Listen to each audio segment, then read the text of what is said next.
എന്താ എൻ്റെ കണ്ണൊക്കെ ചുമന്നിരിക്കണം? 3 ദിവസമായി മര്യാദയ്ക്കൊന്ന് ഉറങ്ങിയിട്ട് വന്ന് മാനേജർ പണി ഏൽപ്പിച്ചു തുടങ്ങി. എടാ ഒരു നോ പറഞ്ഞാൽ തീരുന്ന പ്രശ്നമുള്ളൂ. എന്നിട്ട് നിങ്ങൾ നോ പറയുന്നത് ഞാൻ ഇതുവരെ കണ്ടിട്ടില്ലല്ലോ. നമ്മൾ രണ്ടും ഒരേ തോൽപ്പശിയാണെന്ന് എനിക്ക് അറിഞ്ഞൂടെ? അണ്ണാ അതിലൊരു പ്രശ്നമുണ്ട്. നിങ്ങൾ പണിയെടുക്കൂല, അവൻ പണിയെടുക്കും. ഇനിയിപ്പോൾ എനിക്കിട്ടുണ്ടാക്കും. നീ ഇന്നലെ കളിക്കാൻ വരാത്തത് കോളുണ്ടായിരുന്നു. അതിന് നിനക്ക് 8 മണി വരെ ഉള്ളൂ ഷിഫ്റ്റ്. അത് കഴിഞ്ഞ് മാനേജർ വിളിച്ച് 1 മണിക്കൂർ അങ്ങ് പോയി. ഇതിപ്പോൾ അത് ശരിയാക്കിയ ഇതേപോലെ ക്ലയൻറ്റ് കോളാണെങ്കിൽ പറയായിരുന്നു. ഇതൊരു വല്ലാത്ത അവസരം ഉണ്ട്. എടാ ഇവിടെ സർവൈവ് ചെയ്യണമെങ്കിൽ ഇതോ അങ്ങനെ പോലെ നോ പറയാൻ അറിയണം. No no no no no no no no no.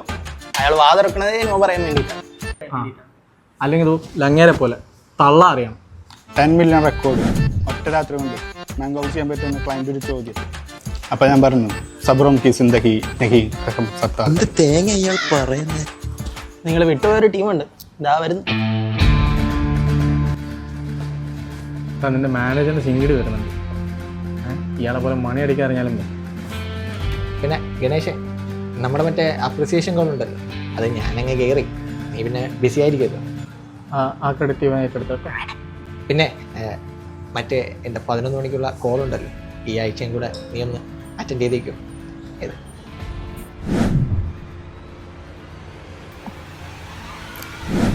Okay.